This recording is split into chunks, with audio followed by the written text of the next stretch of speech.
Good morning, everyone. Thank you so much for having me here. Thank you, Anti-Violet, for such a warm opening, and Heather for a fantastic speech as well. It's going to be a tough act to follow. And thank you, Rick Brown, for inviting me here. It's a real pleasure to be here, and Alex and Anthony and everyone at the AIC for all the amazing organisation. My name's Ella Cockbain. I'm a professor of human trafficking and exploitation at UCL. Before I start, just a couple of shout-outs to people on our side. Particular thanks to the UK's National Crime Agency, who enabled access to the data that made a lot of the research I'll discuss today possible.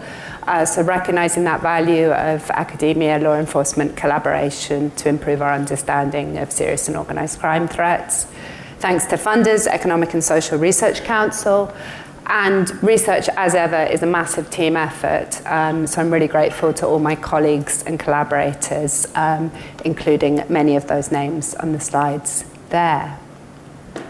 So, in terms of things to take away from today's presentation, the three most important things here, I think, are disaggregate, disaggregate, disaggregate when you're dealing with human trafficking and exploitation threats. That just cannot be stressed enough. The second is about watching out for stereotypes and assumptions that can be deeply misleading. And the third is that we desperately need to improve the evidence base on what's effective and what's not effective and under what conditions. So, starting with disaggregation. Why is this so important? Because human trafficking is not one thing, it is many things. It's this sort of big umbrella concept, all the more so when you bundle in other forms of exploitation under the so-called modern slavery umbrella. And you have things as diverse as exploitation in conflict and soldiering, in forced or coerced begging, forced marriage, adoption, child sexual exploitation of adults, domestic servitude, agriculture, factory work, retail, hospitality, and so on and so forth. There are so many different issues that are sort of smudged together under this big overarching concept that it doesn't make sense to think that you can understand and respond to all of them together in their diversity. Obviously, it's good to have, some sort of consistency of responses and high standards to ensure that victims and survivors are all supported to a good level. But these are very, very different problems that are put together that have different legal frameworks, different safeguarding responsibilities, different people who are better placed to intervene than others.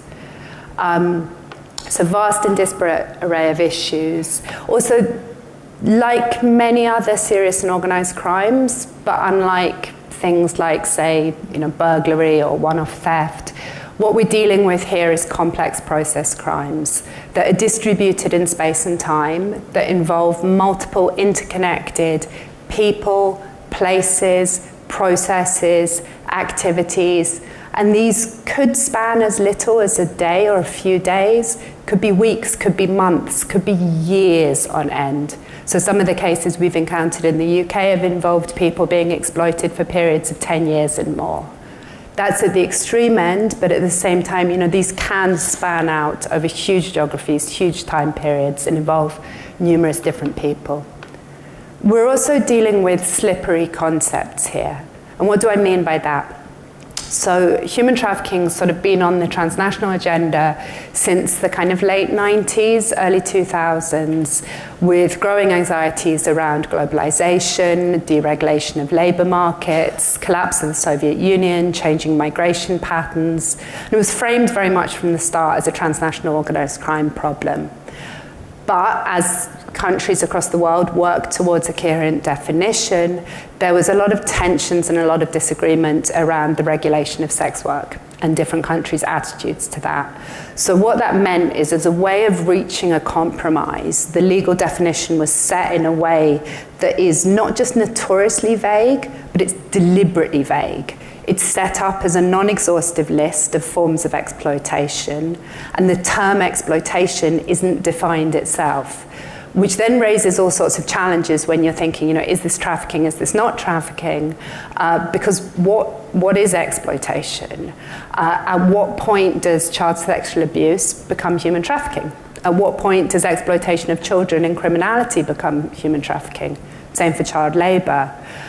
Same as well for adults. So rather than thinking about these issues as a kind of binary that are neatly delineated, you're trafficking, you're not trafficking, it can be helpful to think more about a sort of continuum of exploitation that ranges from, quote unquote, decent work up to the extremes of forced labour. But it can be very hard to sort of establish those legal thresholds or those understandings at where that tipping point is, because people may self-identify in different ways, and also because exploitation is endemic. It is absolutely, ingrained and normalized in our economies. So that is a challenge, which then means there are pretty serious fuzzy boundary problems here, which then, unsurprisingly, carry across to enormous challenges for measurement and responses, because you're dealing, like I said, with a whole bunch of different issues aggregated together, with unclear kind of boundaries around the edges, with inconsistencies in how they're operationalized and applied, with differences in how people view their own situations. So very, very challenging. So rather than just say to you, disaggregation is really important, what I wanted to do was talk through a bit of a case study of disaggregation in action to show you what it can look like and what sort of patterns it can reveal when you dig down further into the data. So this is from a study from the UK, where our central question was about trying to understand how human trafficking and related exploitation concentrated geospatially and demographically. It was supported by the National Crime Agency, and it used data from the first 10 years of the UK's National Referral Mechanism, the NRM, which is a centralised system for the identification of suspected victims of human trafficking, and since 2015, modern slavery, and the provision of certain state support. Does Australia have an NRM for human trafficking? Kind of. Okay, so not the same. But essentially, this is one of the largest and most detailed individual level data sets on human trafficking in the world. I'm not showing it to you because I think that you'll have the same patterns in Australia. I think you will be dealing with very different issues with some overlaps. But I think if you were able to dig down into Australian data on identified human trafficking problems here, I think you would find concentrations as well. There'd probably be different concentrations, but there'd be important concentrations nonetheless, and that can help guide responses. So over this 10-year period, there was about just shy of 36,000 people that were identified to this system as potential victims of trafficking. And about 3/4 of those had a decision from the state that there are grounds to believe that you are indeed a victim of trafficking, or that there was a conclusive final decision, which means the UK state essentially recognises someone as a victim of trafficking, and that carries certain legal entitlements. With this research, we focused on those people who had received this decision that, the state thinks you may be or you are a victim of trafficking. So about 26,500 people. Like any research, there's limitations here. The key ones to watch out for is these are dealing with people who've been identified. So there may be systematic differences between those who are and who aren't identified, or who, in the case of adults, do or don't agree to be entered into this state system. This is not a perfect mirror of reality. This is a kind of partial reflection of some of the trafficking issues that we encounter, like with any kind of official data on crime. So what do we see here? So this kicks off in April 2009, and back then, sort of a handful of people being identified each month. And these bars, each of those is monthly number of people referred in. And we see it go up and up and up until sort of in 2019, it could be over 800 people identified to the UK state as potential victims of trafficking each month. And over that period, another big change, apart from this kind of huge growth in the number of identifications of victimisation, is a growth in the relative proportion of UK nationals among those identified. So back in 2010, only 3% of people identified through the system were UK nationals. Fast forward to 2018, and it was 25%, so 1 in 4. So really, really big shift away from thinking about trafficking primarily as something involving sexual exploitation, primarily as something involving foreign nationals being abused, towards recognizing that actually there's a kind of much broader array of issues involved. Labour exploitation is now the number one reason for which adults are referred into the system, and also to a growing recognition of the risks of domestic trafficking, and particularly how that affects children. So the two main things driving this growing identification of British nationals is an increased focus on child sexual exploitation, and an increased focus on child criminal exploitation, in particular in something that's referred to in the UK as county lines criminal exploitation, which is essentially where children or other vulnerabilized people are recruited and groomed and used to move drugs around the country and to sell drugs across county lines, so sort of police force boundaries in jurisdictions. So what else do we see?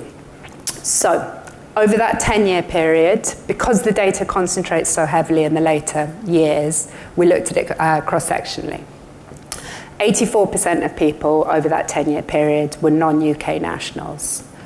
And they came from 161 different countries other than the UK. So really wide range. There were also some Australians in there. Not very many. So of the 26,500 people, there were 6 Australians in there, 2 of whom were recorded as having been exploited in Australia, 2 in the UK, I think 2 were unknown.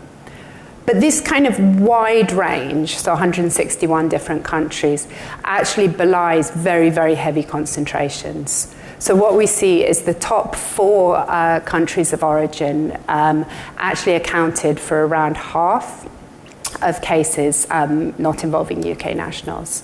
And when we expand that to the top 12 countries, those accounted for 75% of victim identifications. So it is really, really concentrating heavily. And the top countries included places like Albania, Romania, Vietnam, Nigeria, Eritrea, Sudan, India, so on and so forth. A lot of these countries that figure heavily are countries with which Britain had a history of colonialisation. So here we see those kind of afterlives of past exploitation and state violence reflected in migration flows today and exploitation within those migration flows. We also see a lot of victims from elsewhere within the European Union, which sadly, since Brexit, we're not part of anymore, particularly of EU nationals from newer, relatively less wealthy member states in Central and Eastern Europe, so places like Poland or Romania or Bulgaria. So here you see some of the kind of economic drivers of trafficking coming through. So, what else? When we look at exploitation overall, across this 10-year period, 26,500 people, 38% of cases involved sexual exploitation, 27% labour exploitation, 19% criminal exploitation, and 11% domestic servitude. We have like a tiny, tiny handful of identified organ trafficking cases in the UK, but really very, very, very little. But those sort of aggregate numbers actually mask substantial variation by different nationalities. So here, where we break it down with some of the most common countries, we see Sudan at the top, where green is Labour, and here 95% of cases involving exploitation of Sudanese nationals involved labour exploitation, mostly in agriculture. Whereas if we flip to the bottom and we look at Albania, and that grey line is sexual exploitation, here around 3/4 of cases involved sexual exploitation. So very, very different patterns. And then there's some places like, say, Vietnam, where you have a bit more of a kind of roughly even split between criminal exploitation, sexual exploitation, and labour exploitation. And we can keep digging down further and further into the data. We see differences by age, depending on nationality and depending on exploitation type. We also see differences by nationality and gender combined. So, for example, exploitation of men from Albania tends to have a very different profile of exploitation of women from Albania. At aggregate level, for women and girls in the data set, sexual exploitation was the most common, followed by domestic servitude. For men and boys, most commonly labour exploitation, followed by criminal exploitation. But those patterns don't hold for every nationality. So for certain nationalities, for women, actually labour exploitation was the most common. So kind of digging down really helps. And we don't need to stop at exploitation type, because those also mask considerable differences within them. So this is criminal exploitation, and when we dig down further into the actual industries and contexts of exploitation, here again we see really pronounced differences for different nationalities. So the top one is UK nationals, and here this is dominated by county lines related drug exploitation. Actually, for county lines, nearly 9 in 10 people overall were UK nationals. So it's really heavily concentrates with domestic trafficking. Whereas for Vietnamese nationals, around 9 in 10 cases involved cannabis cultivation, which also featured prominently in the criminal exploitation of Albanians and Chinese people, but less so than with Vietnamese. Whereas, say, for Slovakians, benefit fraud was the most commonly identified issue. And we see the same patterns if we look at the industries and contexts of labour exploitation. So, for some nationalities, hospitality dominates. For others, it's retail. For others, it's services. For others, it's construction, and so on and so forth. And this is important because, like Heather said, if you want to be responding to an issue, you need to understand what that issue actually looks like. Rather than dealing with these kind of big, fuzzy, woolly categories that cover so much variation. So the next point to make is that exploitation locations also concentrate both very heavily and differentially again. So over this 10-year period, around 56% of people were exploited in the UK, and the rest were outside of the UK. For certain nationalities, the exploitation was almost invariably in the UK. So 80% of people from various EU member states, it was exploitation in the UK. For other nationalities, the trend flips, and actually only 20% of the exploitation recorded was in the UK.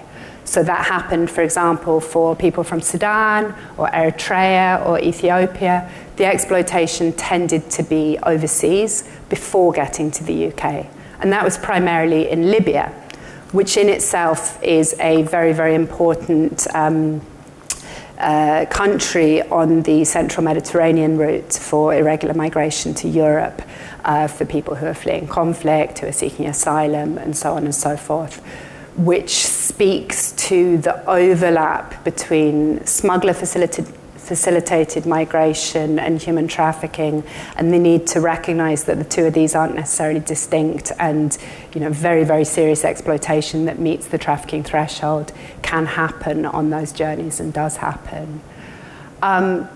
It also really matters in terms of if we're thinking about who's the best place to respond.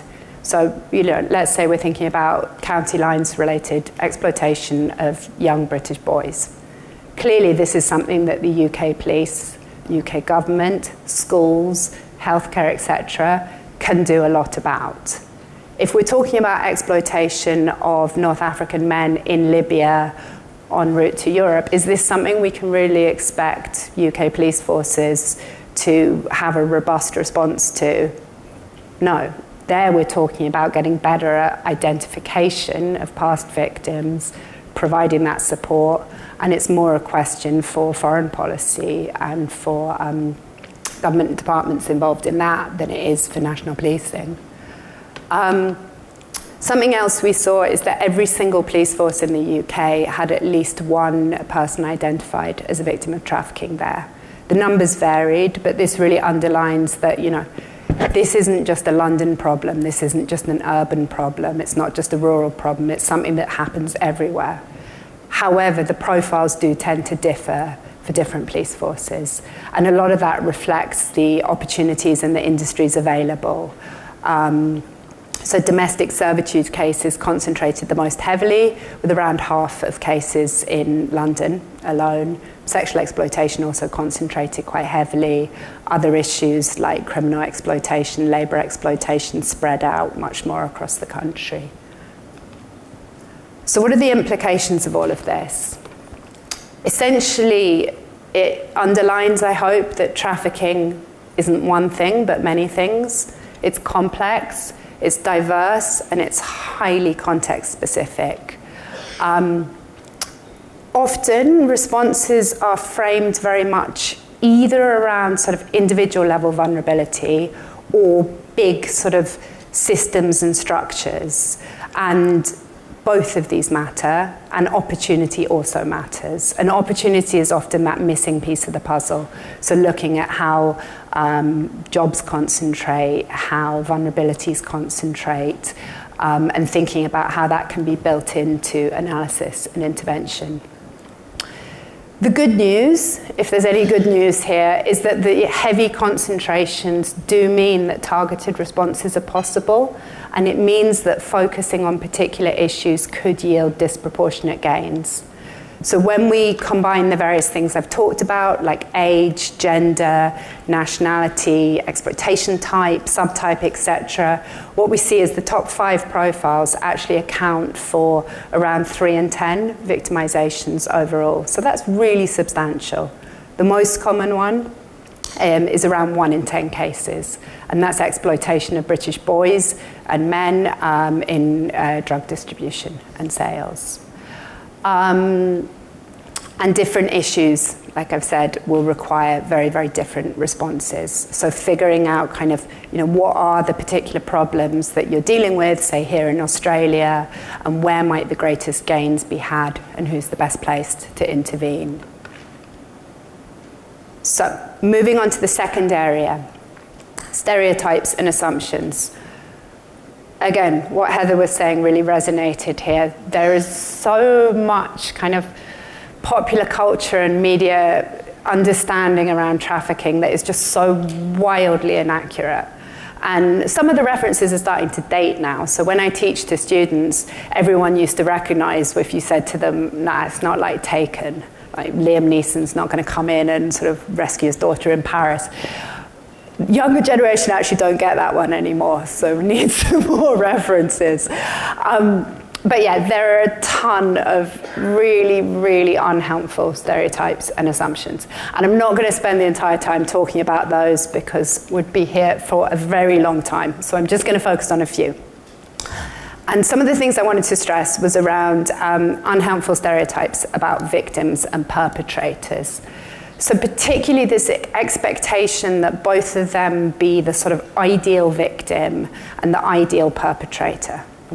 What do I mean by that? So the ideal victim, kind of completely innocent, naive, young, preferably white, preferably blonde, blue eyes, you know, that always helps. Probably sexual exploitation, not, you know, definitely doesn't drink, definitely doesn't take any drugs, definitely doesn't smoke. None of these things that we judge people over and over for, not just in the trafficking area, but in sexual violence more broadly as well. And what do we expect of the ideal offenders? Again, here there's very, very kind of gendered, classed and racialized stereotypes. And it's set up around the image of the idea of the trafficker as a kind of foreign national, not white, a threat to sort of white women and girls, an evil criminal mastermind. And in reality, these things have been baked into understandings of trafficking from the very start. So when we look at kind of modern anti-trafficking, it dates back to the kind of early 1900s and moral panics then around the white slave trade, a lot of which was driven by racism towards Chinese nationals and sort of fear of miscegenation and stereotypes around sex work. And that has endured today. And these gendered, racialized, and class stereotypes are often built into many of the widely used indicators of trafficking. And I put indicators in quote marks there deliberately because they're not very good indicators as a rule. Part of that is because it is wildly difficult to kind of put together a list of things that separate trafficking from not trafficking, in part because, like I said, it's not really a binary distinction. In part because many of these indicators aren't empirically substantiated, they aren't tested, they're so broad, they're kind of meaningless. Or they're just picking up on, for example, migrant workers, sex workers, people who don't have tons of money, people who, you know, their clothes maybe aren't as nice, and so on and so forth. So you really need to watch out with these. And these become even more of a problem when they're then built into tech so-called solutions that tell you that they're going to spot trafficking in, for example, adult services websites, adverts, which actually a lot of these are really, really inaccurate, unhelpful, and can really misdirect resources. So there's unrealistic standards of victimhood and perpetration. There's dodgy indicators that are not very reliable. And there's risks both in terms of too much attention from the state and in terms of too little attention. Reality, as ever, is much, much, much messier. And here we see that people who've been trafficked, it's not that they don't have any agency, which is another myth here. It's that people are operating with agency under heavy constraints, with limited alternatives, and often, you know, dealing with least worst situations. So it's just standard human behavior. People can be kidnapped, people can be chained up, it does happen, but it's generally much, much rarer than the stereotypes have it. A lot of what we encounter is much kind of subtler, softer control mechanisms. So it could be taking away your passport, but just temporarily, to maybe register for a bank account that you then don't have the card for, you don't have the control over, but you're paid into. So on paper it looks like you're getting paid, in reality you have no access. Discouraging people from going out, the sort of promise of deferred payment that never comes, that serves to keep you in a situation because you think, if I hang on in here, then I've got several thousand coming, and so on and so forth. And the offending itself can often be casual and opportunistic. And another thing that presents particular problems and challenges for responses is the blurring of roles around victimization and perpetration. So not just in the UK, but also in places as varied as Italy, Thailand, Senegal. There's empirical research showing the blurring of roles and how victims can be used to recruit other victims, to control other victims, and to exploit other victims. And sometimes that can be as part of a sort of transition, so having previously victimized, then going on to play more of an offending role. Sometimes it can be both happening in tandem, so what the UK police tend to refer to as alpha victims. So someone who's also exploited themselves, but has a kind of more senior role in the food chain and is exploiting others. This creates massive problems from a safeguarding perspective. If you're thinking about, say, police operations and people being removed from locations of exploitation, is it safe to keep everyone together if some of the victims have that control over other victims? If you're thinking about criminal justice, you know, where's the public interest in prosecution? What point do kind of things cross the line that victimization in itself isn't enough of a mitigating factor? I don't have good answers here. These are really tricky, thorny questions, and I think they matter on a kind of case-by-case basis. But being aware of them and being prepared for encountering these challenges is, I think, useful in itself. Often victims have good grounds to mistrust authorities, and we also see over and over again that people have been let down and failed when they have tried to seek help. In some extreme cases, this is translated as, we've worked on research involving cases where people were picked up on the motorway trying to walk to London. I don't know if you've ever tried, I expect most of you have never tried walking down a motorway. I would not recommend it, wildly dangerous. These were people who had gone to the police, they had said, hey, I've been really, treated really badly, I'm owed all this money, I was promised this job, I haven't been paid, etc., etc. And the police had turned around and gone, no, this sounds like a civil issue. This is a labour problem. Nothing to do with us. Go see your embassy. And the people in question, they had no money to get to the embassy, so they started walking down the motorway. These are extreme cases, but it's not unusual to have that sort of fairly rubbish response when people have tried to seek help. So that's a real area for improvement, I think. Again, another quick case study here. I wanted to talk about trafficking as organised crime and trafficking as disorganised crime, particularly given the theme of the conference. The dominant framing around human trafficking is very much as a transnational organised crime issue. And the question here is, how accurate is that actually in reality? I think it's worth stressing that very sophisticated, very organised, very transnational crime networks absolutely do exist here. So if we think, for example, about sort of industrial scale exploitation in scam centres in Southeast Asia, which I was glad to see are on the agenda for later today, here we are dealing with very extreme violence, from what I understand, very large scale exploitation. Similarly, if we think about, say, growing reports of Russia recruiting across many different countries in Africa of young men to essentially use as cannon fodder in the war in Ukraine, that in itself can be seen as a form of state-sponsored labour trafficking, essentially. Closer to home, in the UK, there was a group of traffickers who were convicted a couple of years ago of trafficking for large-scale benefit fraud, and here they admitted to just shy of £54 million in profits stolen from the state, which is around 103 million Australian dollars. Like, that's big scale. So the argument here isn't that I'm saying that large-scale transnational organised crime doesn't exist in this area. It absolutely does. But the question is, how typical is this? Because actually what tends to happen in this area is there's very, very little research on perpetrators in general. There are a few social network analyses of human trafficking. They tend to focus on sexual exploitation, and they tend to either be a single case study or a small scale comparison, maybe kind of 4 or 5 different cases. But people often focus in on cases that are particularly interesting, and often that means that are particularly large or particularly profitable or had a lot of attention. So there's real risks here of taking a single case study and assuming that that's what trafficking looks like.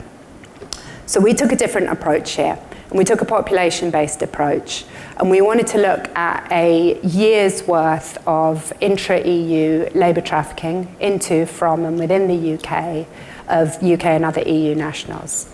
The data are from 2012, so it's pre-Brexit. They're a bit dated now, but the principle still stands that it is useful to look at these things as an entire ecosystem and not just narrow in on a kind of singular case and assume that's representative of all trafficking. Again, with the support of the International Crime Agency, and we had in-depth case files for victims and used these to build up a picture on the offenders involved and the ties between them. And sometimes these are really, really detailed data, so with full names, addresses, criminal histories. Sometimes it's much vaguer. It's an old man recruited me on the street in Warsaw type thing. Limitations here, it's not generalizable. I'm not saying this is what all labour trafficking looks like, let alone this is what all trafficking looks like. This is a particular snapshot in time and space. It's older data, and as with any illicit networks research, there is a risk of missing nodes and ties. But what do we see here? So, 349 offenders across this year's worth of identified labour trafficking of EU nationals. And they split into 87 sets. And a set is our unit of analysis here. And what's that? So that is one or more linked offenders who work together on trafficking one or more victims. And that could be any stage in the trafficking process, so recruitment or transportation or exploitation or other roles. So 349 people split into these 87 sets, and there's 4 different types. First one is isolates. So these are lone offenders, nobody else involved. They are responsible for recruitment, transportation, could be domestic, could be international, harboring people, exploiting them. And sometimes this could be for a really long period. So there were people there that, were victimizing the same person over several years, over long periods, often keeping them in their own house. So very kind of small scale, localized, but harmful and damaging in itself. The second was pairs of co-offenders. So these were often married couples or other couples or relatives. And here again, you're sort of small scale cottage industry type thing, often with relatively few victims each, but operating on these small scales. Neither the isolates nor the pairs can be understood as organized crime groups at all. Like if you take the kind of United Nations Transnational Convention on Organized Crime, that's 3 or more people working together. And that's a really low bar. Like there's lots of other definitions of organized crime that expect more, like sustained collaboration or a certain level of profits. So these first 2 groups, the not organized crime, were actually responsible for 1/3 of victimizations. So that really gives you a sense of how important lower level, more opportunistic offending can be in this ecosystem. And then we had 2 different clusters of networks of 3 or more people. The first was these cohesive, redundant networks of varying size, between 3 and 19 offenders. And the key defining feature of those was there was a lot of overlapping connections. So, your neighbour's neighbour being connected to one another, which builds in this redundancy and is really important from a targeting enforcement point of view, because it means there's not necessarily particular people that you can take out and dismantle the network in that way. Actually, these networks are very resilient to this sort of disruption. And then the final one was small, sparse, hub-dependent networks, where actually targeting the most central nodes would be more effective. But these were very small. These were 3 people or 4 people, and there weren't that many of them at all. So offender collaboration then in trafficking can take many forms. So the next time someone shows you a single network graph and tells you this is what trafficking looks like, be very, very skeptical, because it can look like these, it can look like these, it can look like just a couple of people, and it can look like just one person operating alone. And all of these cause considerable harm. So what are the implications here? Again, it really speaks to the diversity of trafficking activity and the diversity of offender collaboration, which in turn can necessitate really different responses.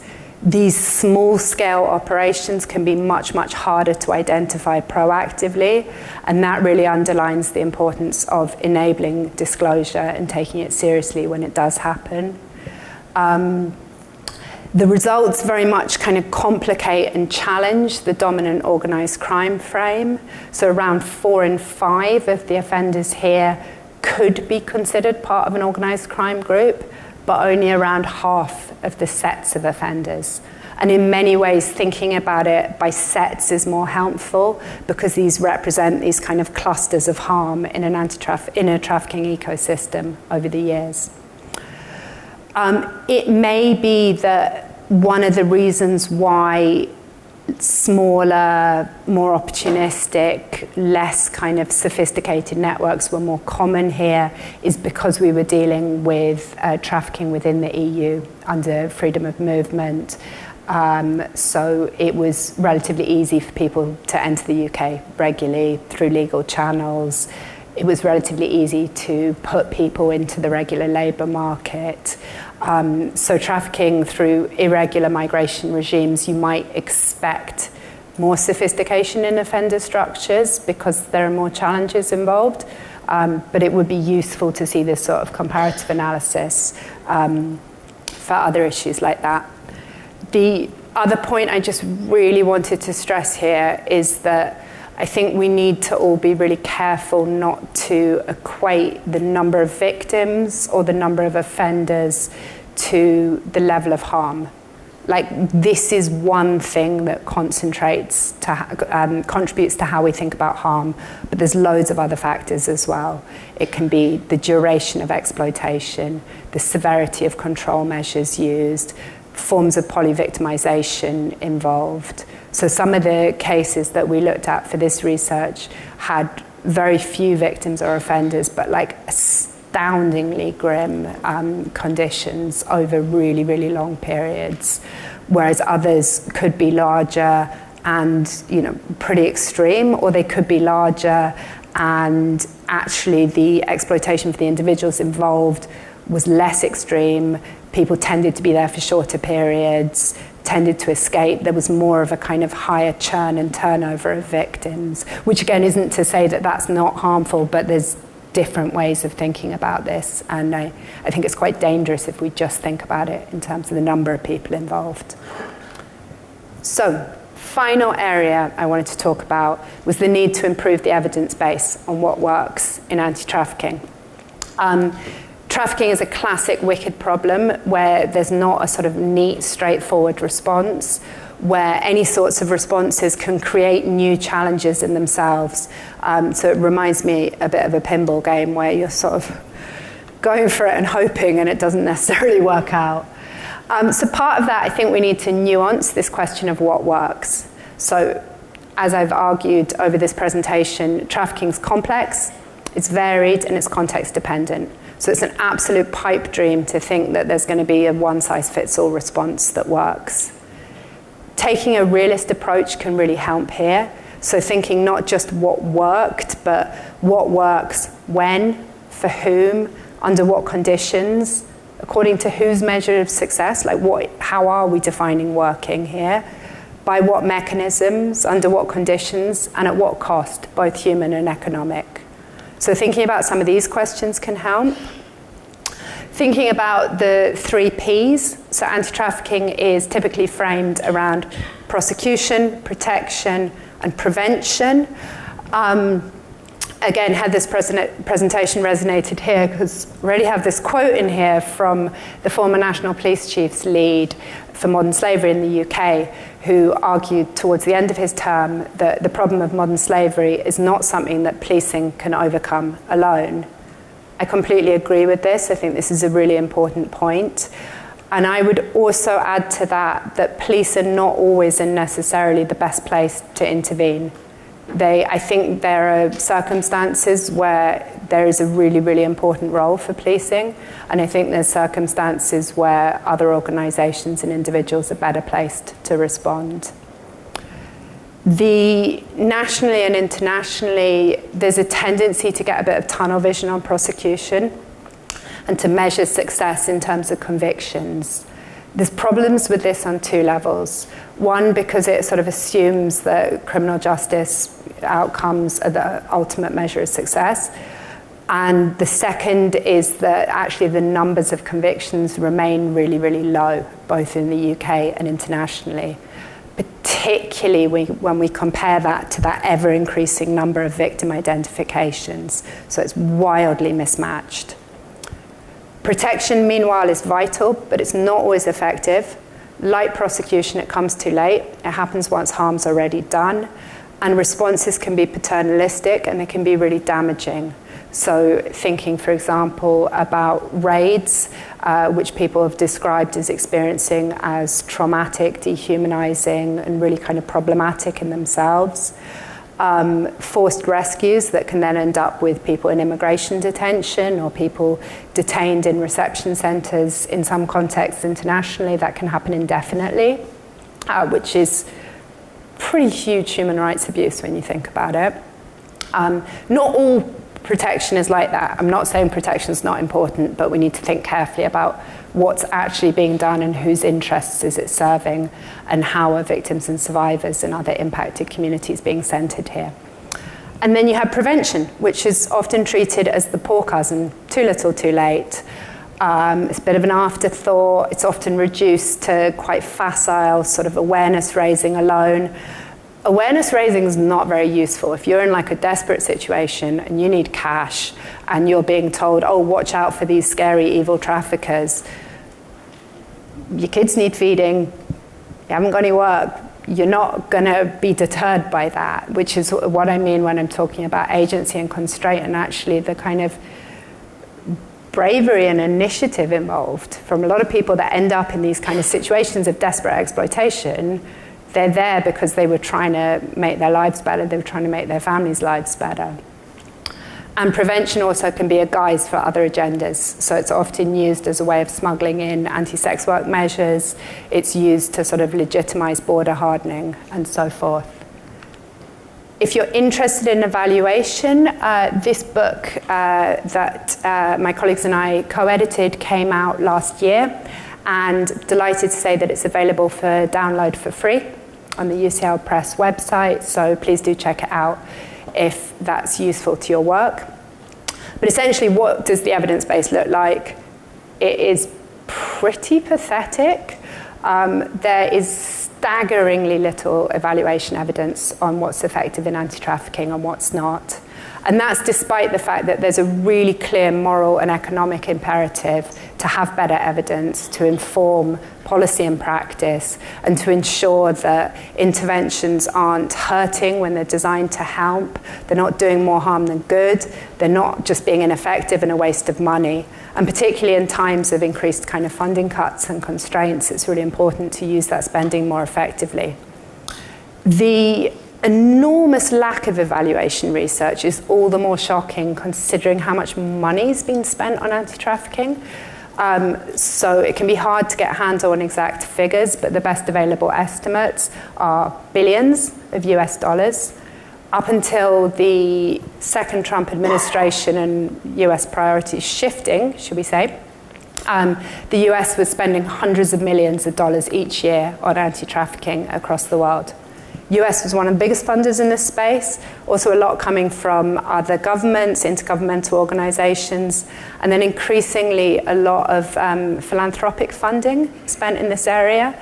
And these kind of concentrations of funding also raise in themselves important questions about accountability, particularly when it's non-state actors, about transparency, about who sets what interventions are happening, who sets what evaluations are happening, because that can shape what evidence we have and what we understand as effective or not.